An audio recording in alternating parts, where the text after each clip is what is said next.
gone 10 o'clock, so I suggest we start, and we'll have people joining us in as we go along. So hello everyone, my name is Steve Phillips. I'm Director International at MPW. We're really pleased to host this session today, part of our MPW Live and Getting Into series. Today we've got Greg and team, we've got Louise and James, who are all in the art department at MPW London. Also author of the Getting Into Art and Design guidebook for this year's publication. So very pleased to have some insights today in art and design, and I'll hand over in just a few minutes. So those of you that have joined us last week, you're very welcome to come back again. Last week was the Getting Into Engineering. The week before that was Getting Into Oxbridge. We have two more coming up in the next couple of weeks. We've got Getting Into Psychology next Wednesday, the same time. And then the last one on the 30th of March will be Getting Into Medicine. So please do join us for the next couple of weeks. And all of these webinars are being recorded, and they will be on the MPW YouTube channel. Very easy to find that. Just go into YouTube and type MPW, and it will give you the videos that we have. So I'll be also monitoring microphones, etc. So if you do come in and you forget to put yourself on mute, so don't be surprised if I mute you at some point, so that we can all hear Greg, Louise, and James and what they have to say. And we do have a chat box function on Teams, so if you do have any questions, please do put them in there. Hopefully we'll have a chance at the end for a Q&A. And that's it really from me. So nobody wants to listen to me speak, I'm sure, for very much longer. So Greg, I'm going to hand over to you, and thank you very much for joining us today. Okay, thanks, Steve. Okay, hi everyone. I'm Greg. This is James, and Louise Louise. Can you? Hello. Hi, that's Louise. Yep. Louise is an author from the 11th edition of the Getting Into Art and Design courses, and James and myself were the current one, the 12th edition. So I'm going to share the screen. 1 second. Can you see my screen now? It should be on. Beginning. Yeah, can see that. Yeah, perfect. Excellent. Okay. So that would be the new, the 12th edition actually of the Getting Into Art and Design courses. Basically, it's I don't know how many pages, James. It's like 200 something pages there. Obviously, we tried to make this PowerPoint presentation just to guide you with what's the application process. You know what students they need to do before and during this process, and in a few slides there. And of course, the personal statements, the portfolio, which is the most important thing in this application process. So that's the stages basically there. Please interrupt, just stop us if you want to ask something, or whether you can just ask immediately or ask in a chat or maybe later. It's up to you. So the stage one obviously is assess goals and aspirations. That's really, really important, because a lot of students, they come here and they want to become, let's say, fashion designers or things like that, but they don't really know what this is exactly, or what this includes, or what portfolio they need. So it's really important in day one to know why they want to do that, because obviously it's all about this personal kind of thing, the personal statement, the personal portfolio. So not what the parents want sometimes, if you know what I mean. So this is the first thing we do with them as well. We assess their goals and what they want to do and why. Then obviously at 10 open days, really, really important. They can't just say, oh, I want to go to Central St. Martin's for fashion. But how do you know? Have you been there before? Do you know this is exactly the college or the environment you want to go in? So usually the open days, Louise, is like October, the half term, November. Yes, and sometimes they get booked up quite quickly. Yes. So you have to be quick. Yes. On that. Usually you book it online through the website, the various universities' websites. And they have few actually, so, and it's really important to go there, meet the tutors, just talk to the current students there, see their work, and just get this vibe, basically, really, really important. Because as you know, when they apply for UCAS, they have the chance to apply in 5 different universities. They have 5 options for BA, and of course they can apply as many as they like for foundation. So the third stage is obviously choose the correct university. And as I said, they have 5 different options there. Stage 4 is a personal statement. We do help students with personal statement, us as our tutors, but also the director of studies that we have here. And we will talk about personal statements, stage 4 and stage 5. They are portfolio preparation a little bit later because I prepared some slides for that. And the stage 6 is the UCAS application completion. Obviously, this is usually, Luis, is the end of November they start. Yes, and they have a deadline. They usually try and do it by the end of that term, so yes. Mid-December. Yes, they try and finish it by the UCAS. Yeah. And then stage 7 is a portfolio submission.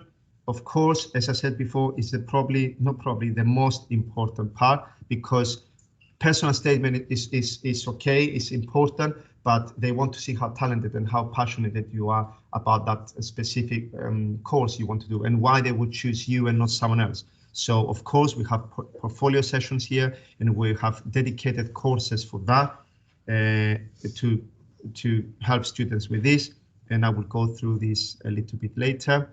And usually the portfolio submission is January 15th, mid-January, sometimes some courses a little bit later, but that's why we start, usually we start after half term, the first half term, which is mid-October. The students start their portfolio and they have until mid-January to submit it. It's plenty of time, but it's a lot of work at the same time. And of course, the stage 8 is the mock interviews and the actual interviews. Mock interviews, we help students with that, and we give them some guidance with just some practice questions. And then of course the interviews, which usually is end of January, beginning of February. And of course during that interview, sometimes they get offers straight away, especially the portfolio is really good. And sometimes they tell them, you know, we will email you later on. And that's usually end of February, the results and stuff. So that's mainly the stages. Of course, researching art universities, open days are really important. Opendays.com. You can either go in this website or you can go in individual universities. The open days are there. UCAS.com. This is something that the docents, the director of studies here, help a lot. So we don't expect students here to obviously to go and apply through UCAS by themselves. The Complete University Guide is another website that is really, really interesting, because they just give you some details, more details about each university. And of course, if you really want to keep in touch, like telephone or email specific questions or that students have, they can do that. But of course, the open days is really important. And speak to current or former students. That's again important, because we do have, I must say, here we have students that are coming back from Central St. Martin's, Chelsea, LCF, etc., and they come back and they give us some feedback, and they give feedback to students as well, which is really, really important. Some of them, in fact, they're disappointed, for example, from Central St. Martin's, and students are really shocked and say, but why Central St. Martin's and whatever? Because the competition, for example, there is quite more competitive, and is more, it's just too much for some students, that they want this more relaxing environment that we have here as well. So they find it a little bit shocking there. But some others, they like that, because the more competition they have there, obviously it's a healthy one, the more creative they become, and the more, you know, they develop more their skills and things. So it's not for everyone, each university. Okay, obviously what is really, really important is, and I advise students to do this, to start doing that. They should do that before they apply for universities. It's really important. Obviously, visit as many art galleries and museums as possible. Liz, would you like to... we also really encourage them having, you know, like a small separate sketchbook, so that they can have that for their gallery visits. and keep that and make sure they do observational drawings in that. They can take photos and they can add photos into that small book, but it just shows that they're keeping up to date with all the contemporary artists or photographers' work. They know what's going on, they experience work firsthand, so they get a much better idea of the sense of scale of each artist's artwork. So that is really key, and feeds into the A-level and feeds into their portfolio, doesn't it? Yeah, it's really important also, because the more galleries they visit and the more artists they are relevant with their work, the better, because this will help on the interview as well. Yeah, I'm sure they will ask them, and this is when we do some mock exams, mock interviews. Sorry, we always encourage students to visit places, etc., because they will ask them which is the last exhibition you went, and obviously you can say, oh, I remember I went last year to this. That's not how a passionate art student should answer. You say, yes, I've been last week to such a gallery and I've seen this and this and this. I was so inspired by that and I've done that, etc. So it's really, really important for that. Thank you, Louise. So personal statements. This is, I would say, this is the boring part of the process, because obviously they have to write their personal statement, and they have to express their character, their subject, and why they will be why they would choose them to to get into that course. So you need to ask yourself, and this is what we say to students: why this subject, first of all? Why this course? Why this university? What artists? That's what we said before about visits. What artists and styles inspire you? You need to write this down. And why? Because if your personal statement is successful, then they will ask you for their portfolio. And if, of course, your portfolio is good, then you're invited for the interview. So what experience and skills do you have? What are your career goals? That's really important. Why? Because they want to see an ambitious person, not someone that is, like I'm the only one, but someone that has goals and is ready to work hard to achieve those. And of course, it's all about the students. It's all about you.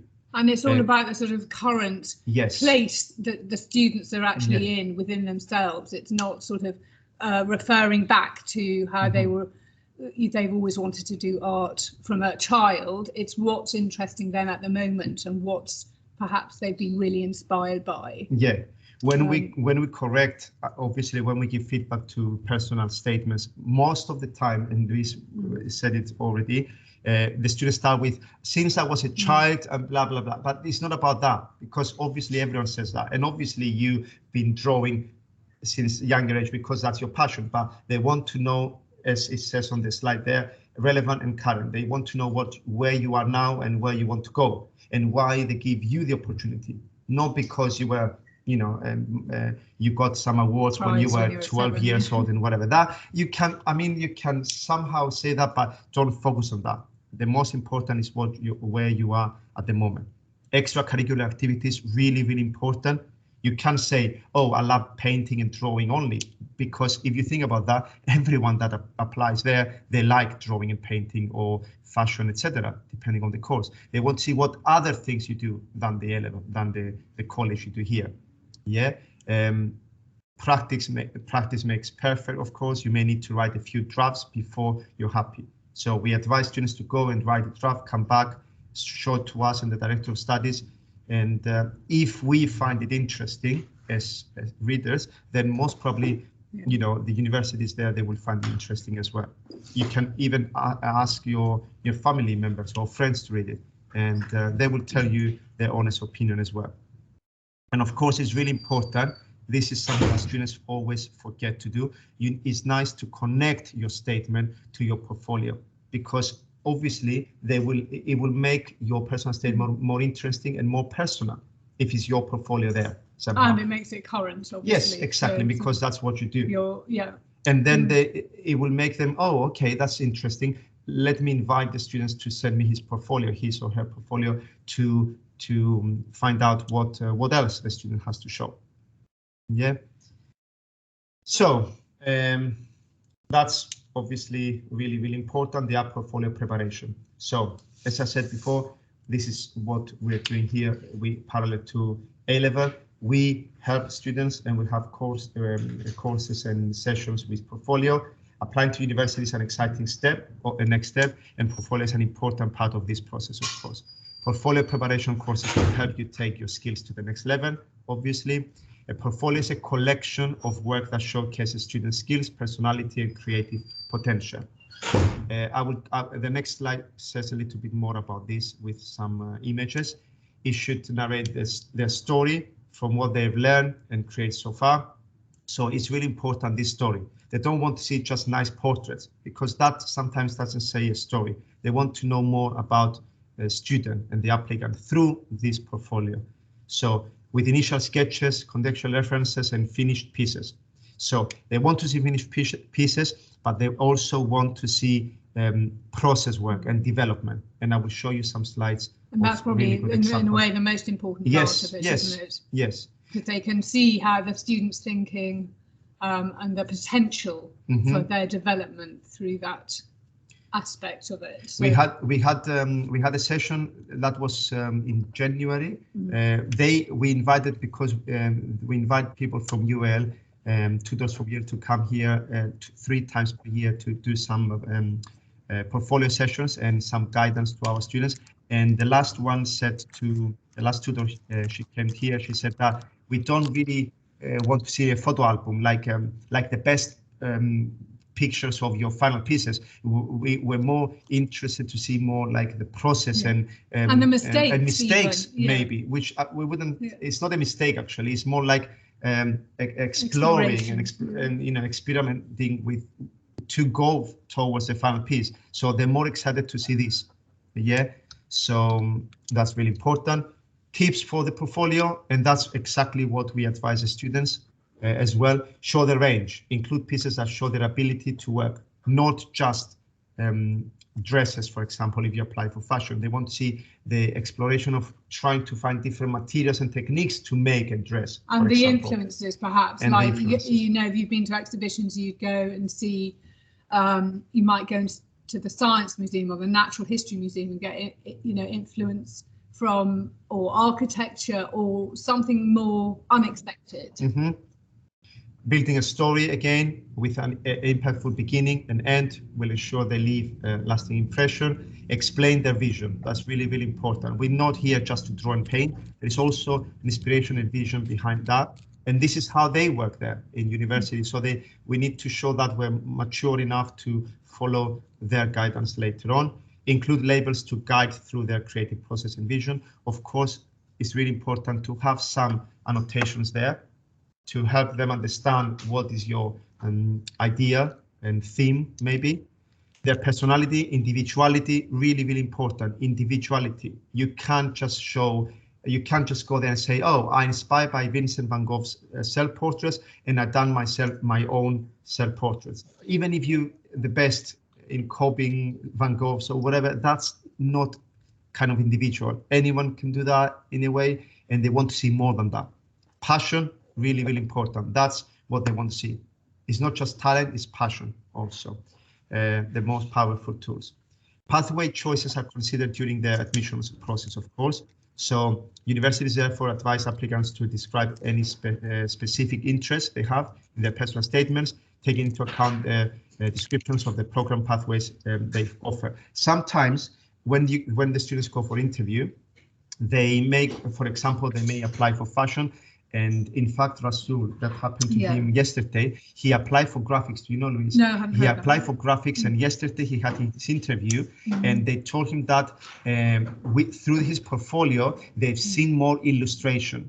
And because obviously from their experience, and they have a lot of experience in dealing with interviews and portfolios, they strongly advise the student to, and they actually offer him BA illustration than BA graphics, because they saw more potential on that. And he agreed actually, because if you think about that, they have a lot of links between illustration and graphics, and he accepted the offer. So this is the point. It's good to mention in your statement, first of all, what's your passion about, and then they will link it with that, and they will be ready and say, okay, this student has passion about this and this and this, his portfolio is about that, what is the best offer we can give him? So the more clear you are on your personal statement and your portfolio, the better course you will end up with. I think the majority of that our students go to that course. It's less common that happens. Yes. But it's important to state that. It's important they're quite open as well to listening to their that advice, isn't it? That's true. This interest of preferences will also inform the selection and presentation of their work. Now, we've chosen some pages. Obviously, this is like, if you think about that, most of the portfolios, they have around 15 to 20 pages, sometimes 25, we stretch it to 27, they're depending on different courses, of course. So we couldn't show you the whole portfolio of an architecture portfolio student, but we select some pages to have an idea what they need. As you can see here, these 2 pages, they include most, and they tick most of the boxes that we talked earlier. Some annotation to explain and show the process and the ideas and the themes. The process of that, especially on the right-hand side, you can see even the first page with the pink boxes there, the squares, is the actual making process of that 3D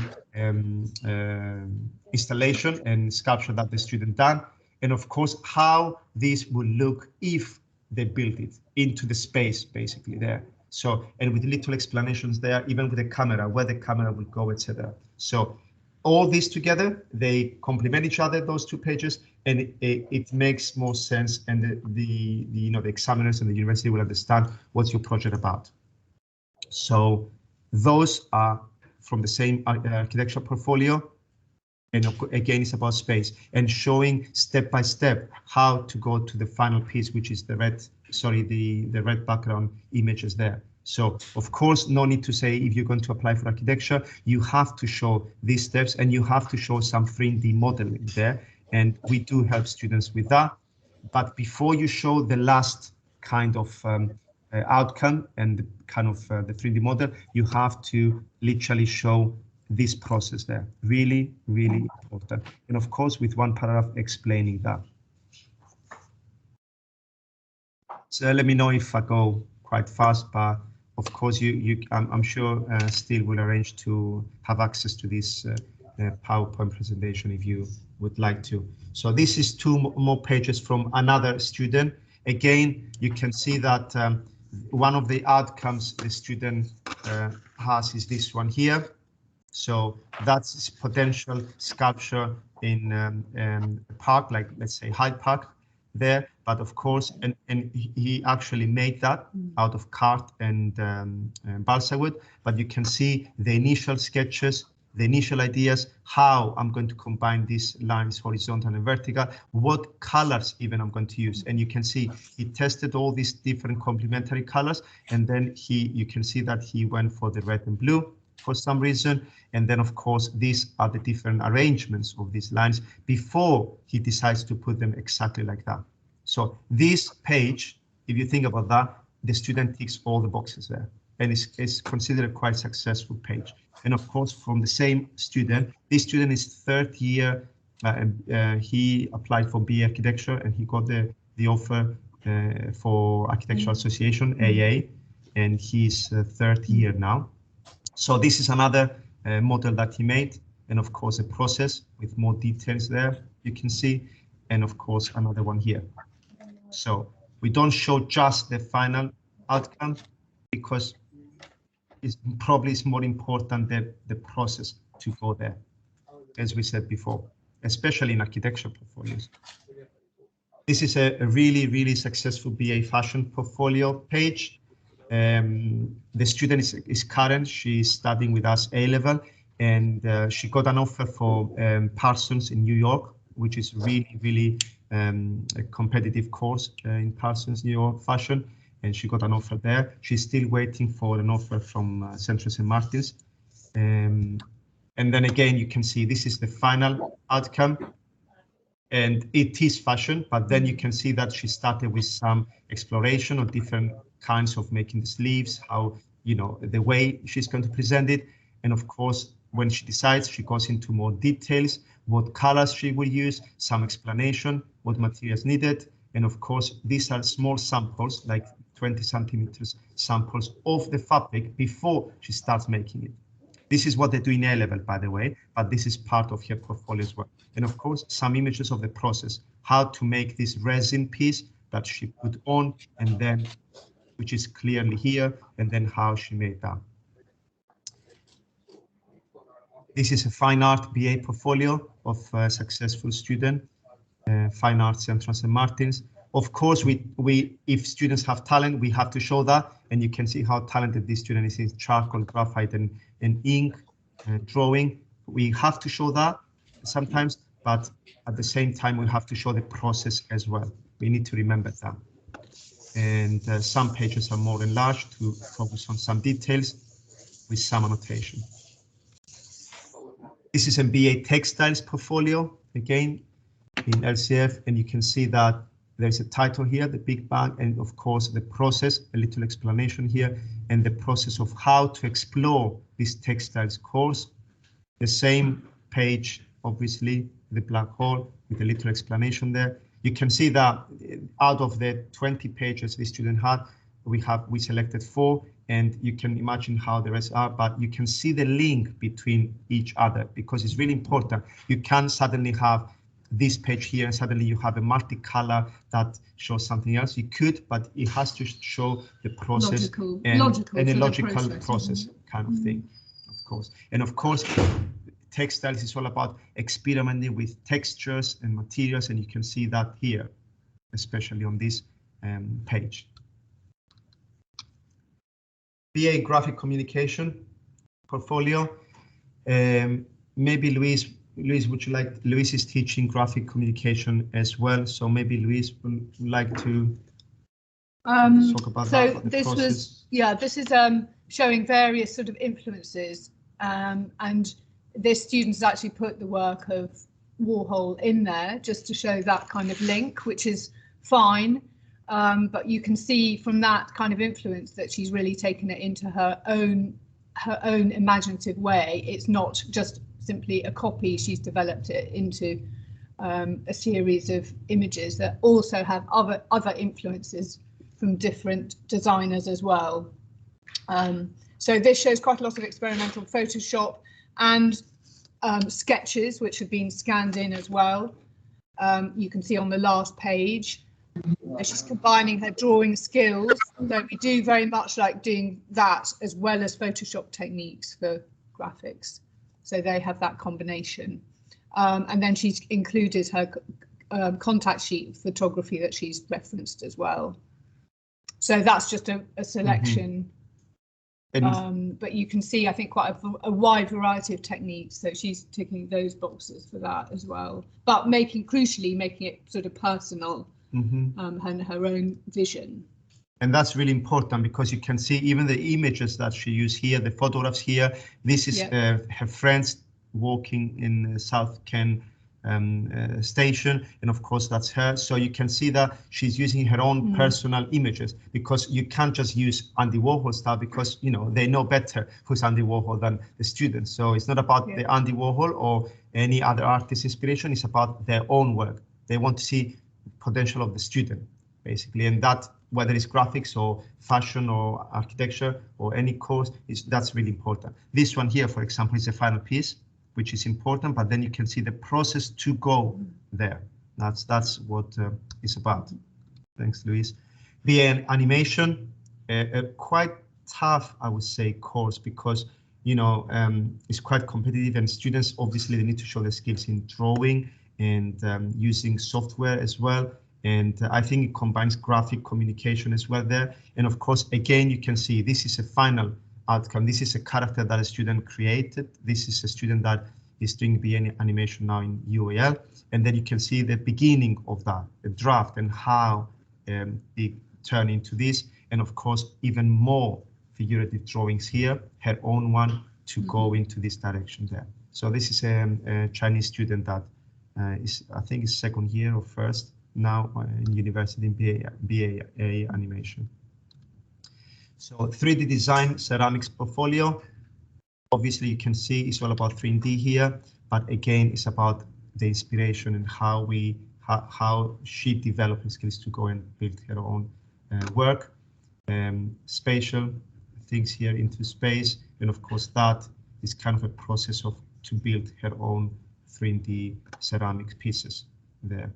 Again, what's really important is, as Luis said before, is to have a link between the pages, and of course I think that's one of the best examples there. Even, I mean, you can see the colors linked to each other, the figures, the everything, even the presentation actually is really important. You can see that there is this kind of shape here which continues there, and we can see it even on the actual bodies there. So that's really important, this connection and link. 3D design portfolio, that is a page that the student prepared on the sketchbook, and we actually showed that. Is a process of making a chair hanging from the ceiling there. You can imagine it's an abstract kind of chair there.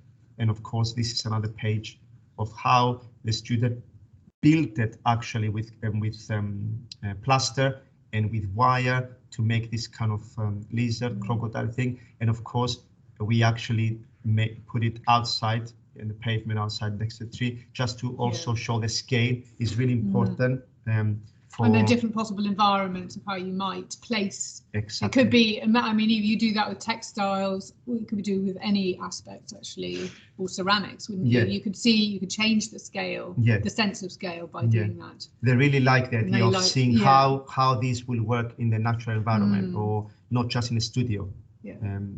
That's quite important. Fine art portfolio, that's BA again. Of course, you can see her own photos of the student, of friends and hers. And that's of course, kind of, I think, inspired from a gallery visit here. Yeah, that's a gallery visit, a national gallery.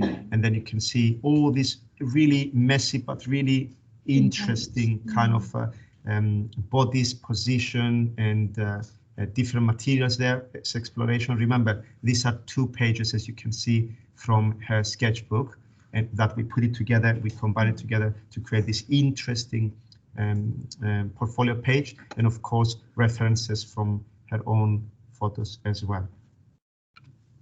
Sculpture, again, these are her own process, how she made this piece. Inspiration, of course, from V&A sculptures. That's a photograph of that. Observational drawings showing her skills, of course. And then this is from live drawing that we offer here. Every Tuesday we have live drawing for students to develop their skills. And of course, you can see the 2 different angles of this sculpture that she made. And even on that page, there's a lot of different techniques from exactly. pen, and she's actually stitched, hasn't she, into that? That's stitching. Really delicately. And then the process of how she made that. And of course, another little sculpture there. This is with clay, and then after she glazed it, inspired by the live drawing she done there. So that's a complete actually page. Sometimes you can see that they say observational drawing, so they showed in sketches. It's really important to explain that. And that's okay. That's it. I thought I have another one. So that's all we had when it comes to slideshow and the presentation. Let me go back to, how do I do that? Is it this one? Sharing. Can you see us now? Yes, I can see you all very clearly. Thank you. I hope it got too fast, or I mean, it's just to I try to show you a little bit of everything: fashion, architecture, illustration. So just to have an idea, they're all different courses, but at the same time, they are similar in the sense of presentation, and they tick the same boxes basically, if you think about that. And they show this passion and, you know, vision there, no matter what they do.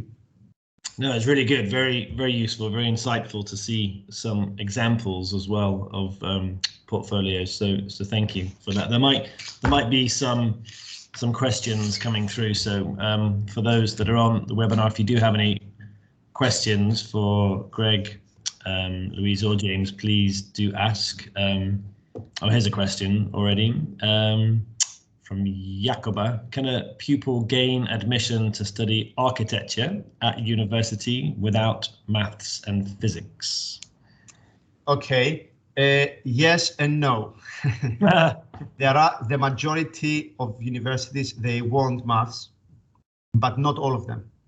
Yeah, depending, of course, what course they do. Because for UL, for example, only UL, they have different kind of architecture courses. They have spatial design, which is linked to architecture.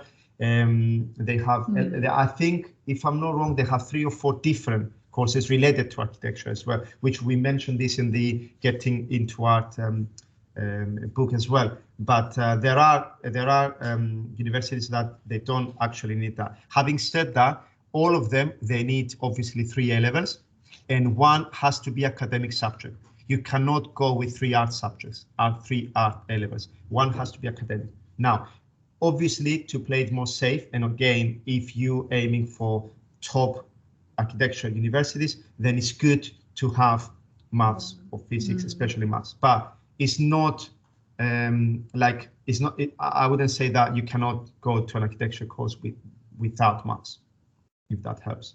I mean, that's why the best thing is to literally go into the specific university's website and just check entry requirements. And most of them, like I did before, most of them, they say we need 3 A-levels, we need UCAS points like that, and we need maths ideally.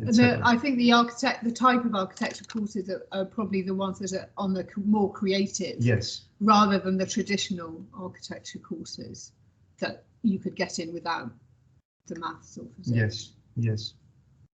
Yeah, thanks. And as you said, every individual university goes into quite a bit of detail, don't they, on their admissions page for what particular are the criteria for each course, actually. So you can get a lot of information from those pages. And the grades, of course, because some universities, they want A and B and B. Some other universities, they want A, or there are some, maybe they want A, B, C. I mean, there are some like that. So, but there are some that they're really, really harsh. They want A, or if not higher. So this, again, is on their website. Okay, good. Thank you. So I have a question about the portfolio, because this comes up, I head up the international team, and we get, Greg, as you know, we get inquiries all the time. And I was really interested about you saying that it's useful for you to see unfinished work as well. I'm just interested about a bit more of the rationale behind that, because a lot of cultures that we deal with, it's almost like they're being pushed right from an early age, this kind of perfectionist culture, and don't ever send anything that's not finished. Everything must be, as perfect as it can be. So to hear you say that was quite enlightening, actually. So any more background on that you can share? Well, all I say, Steve, is that unfinished means progress. So if you think about that, the students are A-level students, most of them. They're working towards, A-levels to go to university, most of them. So working means I have unfinished work now that I'm developing. And usually, if you think about that, from my experience, the best work is always the last one. Usually, because it's the more mature one. So why you want to hide that and show something that you've done in GCSE just because it's finished, or in the beginning of the year? So I'm not saying, and as you've seen before on the slides, we show these beautiful skull drawings with the finish and stuff. So from the 20 pages, for example, you will show 5, 6, whatever pages, and some finished pieces, which is important because they want to see that, but they also want to see the process behind that, before that, behind that, and also the ideas, because that's more important. Also, it's because when we have these people coming here for some lectures and guidance, they always say that even with materials, I remember Louise, she said to us, and she made me realize something. She said that, and don't try to impress us with materials and like showing some weird materials, whatever, because believe me, when you come here to UL, we have everything. They have 3D printers that you can draw and create a 3D with a 3D printer that hopefully we will have one soon here as well, because it's really exciting. But you don't worry about materials. We want to see someone that is taking, a toilet paper, for example, and make something creative. This is what they want. And this is what it's about. It's like take a feather and make something out of that. So this is what they want to see. Now, if you've made something nice with materials, show it, but that's not the only thing.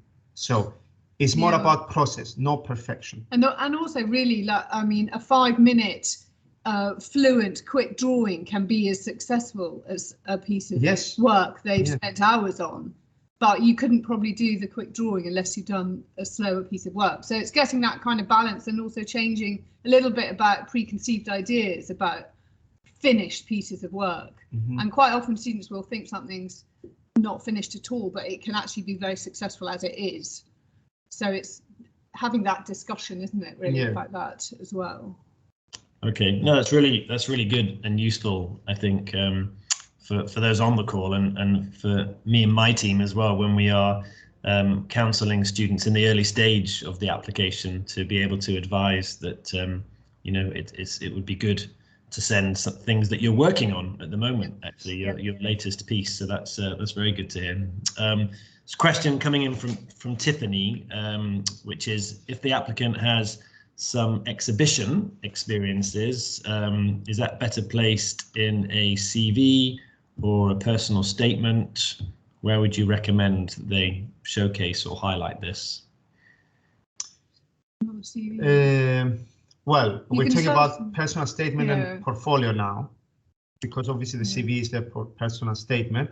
Definitely personal statement is important because they have the chance to talk about that, obviously. But it probably would come into both, because presumably they have had quite a lot of influence and inspiration from that. So that probably is reflected. If it's not reflected in their work, it could look a bit strange. Do you know what I mean? Because you don't want to just say it for the sake of it. So it needs to be reflected in the practical work.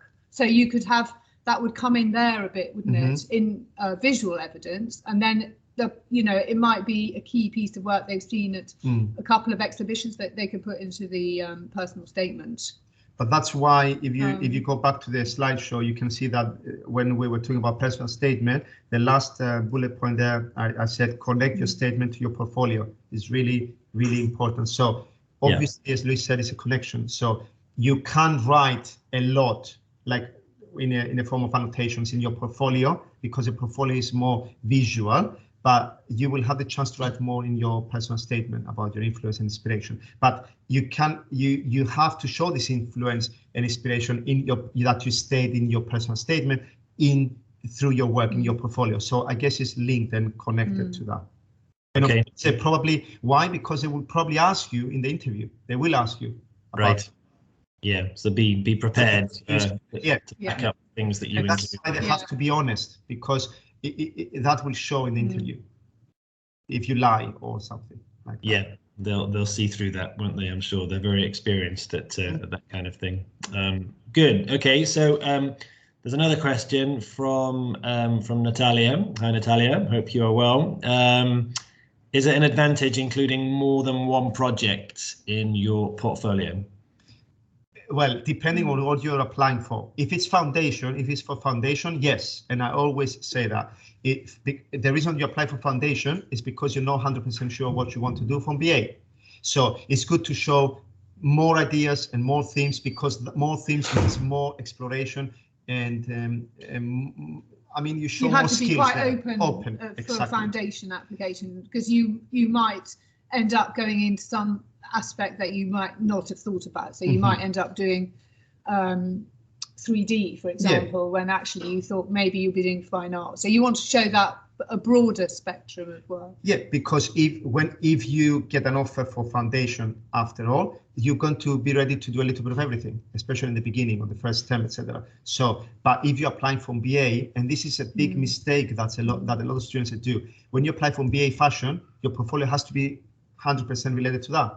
Yes, you explore different materials, different techniques, but mainly it's about fashion. Architecture is about architecture. So it has to be, I mean, you can have more than one project, but it has to be related to architecture. This is really important. Don't show them portraits, for example, because you've done them last year and you hang on your wall and they're beautiful. That's nothing to do with that, unless if that portrait, you take the features and you create an abstract piece, kind of 3D model that could potentially become a building in Dubai that inspired by portrait. And of course you need to explain that. Yes, that's fine. Otherwise, don't show off in this kind of sense. Right. Yeah. I think that's a very good answer and explanation. Thank you.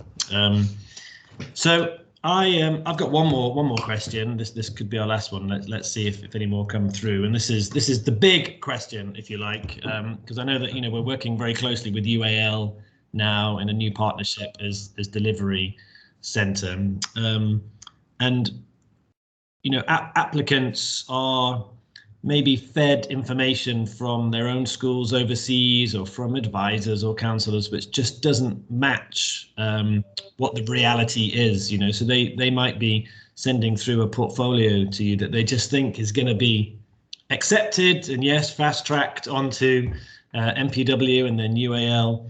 How do we let them down? How is it that we can just say, sorry, I'm not sure what you've been told, but that's not of the level that we need in UAL. I know it's a tough one, but we get these all the time, as you know. What's your advice for people like that, aspiring, but they're just not quite there?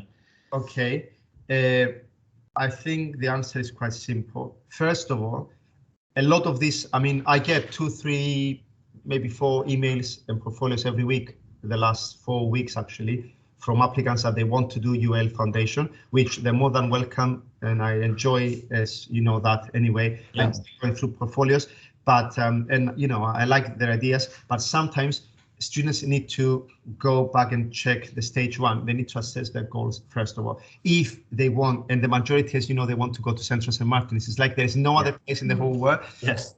Or London is just Central St. Martin's. That's fine, but at the same time, they need to know how competitive this university and this course specific is there. So we do have students every year from here. They go to Central St. Martin's, including this year, and that is a success. But they need to just check and say, okay, if I want to go to Central St. Martin's, what do I need? I need the strongest portfolio. In order to do the strongest portfolio, I need to sacrifice, literally, I need to sacrifice some time and if not years for this portfolio because it's a competition. So in order to do that, you have to go through the 2 years A-level because that means developing as much as possible your skills. And then you will have time to prepare your portfolio, which has to be successful to get you into Central St. Martin's. Unfortunately, Steve, I will say that, and I don't know if it's some of these agencies listening now, some of the students, you'd be surprised, they want to jump from GCSE. I even had a portfolio from GCSE to go to UL. How? Isn't it a little bit too much? And even if, don't get me wrong, some of them are really talented, but that's not just that. You need to be mature artistically enough to cope with a UL foundation. It's not just know how to draw a portrait because that's not what they need in foundation. We're talking about university level. It's like developing the concept, exactly. And that is actually what we sort of focus on in the A-level course. Yes, and usually GCSE students or even younger students or even in first year A-level, a lot of them they finish year 12. That's the first year A-level, and they think, oh, wait a minute, if I'm 17 years old when I finish, first year, why I should waste my time in second year? If I have the chance to go there, let's send the portfolio to Greg and see how it goes. Well, sometimes it could work because I can see amazing portfolios like the ones I show you, and the students somehow mature because we treat everyone individually. And some students, maybe they're 19, but their work is not as good as the ones they're 17 and stuff. Don't get me wrong, but the majority are not ready. And I always say to them, if you're aiming for top universities like Parsons, New York, Central St. Martin's, UL generally, it's better to go the way that most of the students that they're listening here, for example, in the corner, they are second year students and they develop their skills already. Their portfolios are amazing. And this is the chances there. Good. No, that's very. If you think about that, they can apply, and this is what we said in the beginning. They can apply straight to BA and foundation, and then they can choose what they want to do after. Yeah. So the progression route's open. Yeah. I think it's a teenager thing. They want everything fast and quick and easy. Unfortunately, that's not happening with some of the universities. Yeah, and I think again that's probably some parental pressure, isn't it, or maybe something from their school. That's true. Overseas school advice, which is quite different from our advice. So, we do encourage people to reach out to us at very early stages, actually, of the application process, and then we can give them the right advice. But that's really useful. Usually, if I don't, and to be honest, I've done this a lot lately. I rejected a lot of portfolios for the reasons I said before, and I hope now it makes more sense when everyone saw some, they're more familiar with the level of the portfolios and what they need. Because I think only from the 30 portfolios I recently checked, only 2 students showed me process and preparation, only 2, and even that wasn't too much like we expect here. So everyone else, and thanks for asking that question before, see, everyone else shows just, if this is the page, for example, they just literally put the final piece here, another final piece there. It's boring. If I want to see final pieces, I go to V&A next door. If I want to see nice paintings, I want to see process. And I'm not going to be impressed. No offense, I'm not going to be impressed with drawing skills, because the majority of the applicants, the 5,000 applicants for UL, the majority of them, they know how to draw. It's not about drawing. This, you have it, fine. You show it, but not just that. We need more than that.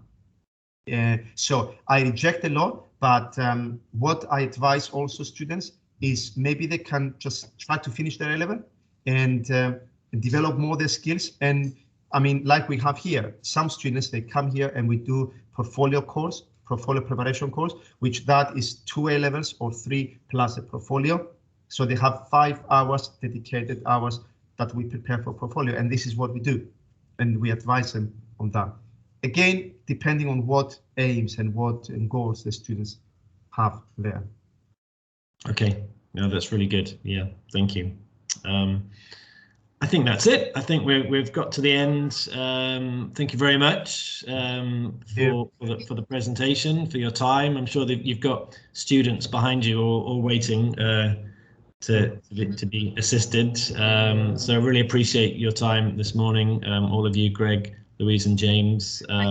Thank you for answering the questions as well. And yeah, good. Have a good rest of the day. Thank you very much. Thank you too. Very much. Yeah. Bye. Bye. Thanks everyone. Thanks for joining this morning. Bye. Bye.